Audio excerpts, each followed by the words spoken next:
এমবিস kitchen থেকে আপনাদের সবাইকে স্বাগতম জানাইছি। আজকে আপনাদেরকে তৈরি করে দেখাবো পুডিং রেসিপি। আসুন দেখে নিই কীভাবে বানাতে হয়। এখন আমি হাফ কাপ পানি দিয়ে দিচ্ছি একটা প্যানের মধ্যে। হাফ চা চামচেরও কম আগার আগার পাউডার দিয়ে দিচ্ছি। এখন আমি গুলিয়ে নিয়ে নিচ্ছি। 1 টেবিল স্পুন চিনি দিয়ে দিলাম। সামান্য রেড ফুড কালার দিয়ে দিলাম। এখন সবগুলো উপকরণ আমি মিশিয়ে নিচ্ছি। এখন গ্যাসটা অন করে দিচ্ছি। এইভাবে নেড়ে চেড়ে জাল করে নিব। পানির মধ্যে বলক চলে আসছে। এখন গ্যাসটা আমি অফ করে দিচ্ছি, নামিয়ে নিব।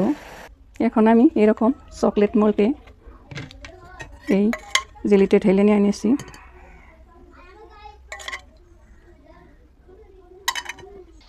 ঢালা হয়ে গেছে, এখন ঠান্ডা হতে দিব।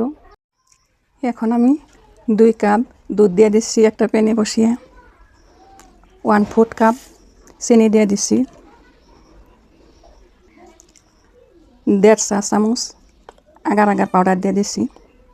1 চামচ আর আধা চামচ। এখন ভালো করে মিশিয়ে নিচ্ছি।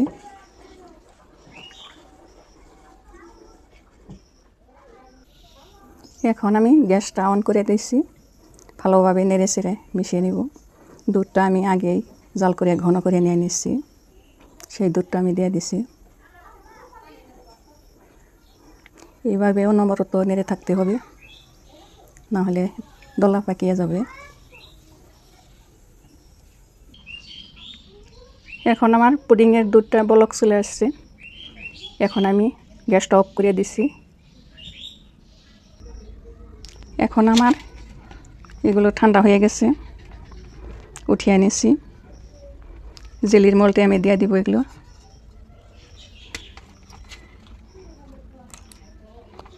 এইভাবে দিয়ে দিয়েছি।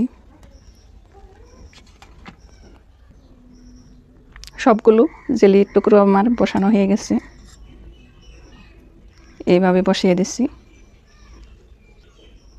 এখন কুসুম গরম জেলির দুধটা আমি ঢেলে দিছি।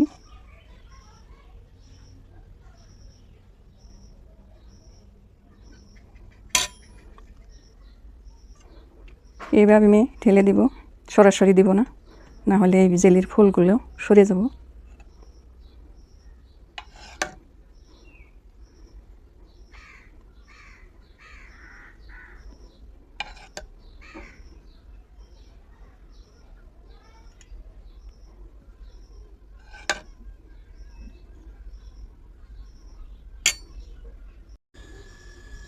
জেলি পুডিংটা আমার ঠালা হয়ে গেছে।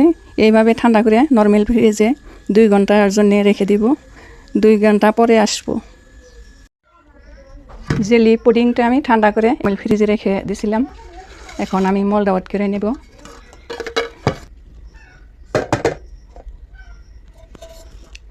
দেখুন কত সুন্দরভাবে আমার পুডিংটা হয়ে গেছে।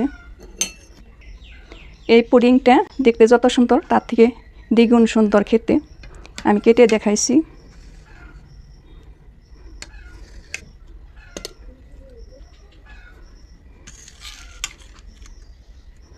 দেখুন কত সুন্দরভাবে হয়ে গেছে এই পুডিংটা। দেখুন এরকম সহজ রেসিপি পেতে আমার চ্যানেলটা সাবস্ক্রাইব করুন, লাইক করুন, কমেন্ট করুন, বন্ধু বান্ধব সবার সাথে শেয়ার করুন। ভিডিওটি দেখার জন্য ধন্যবাদ।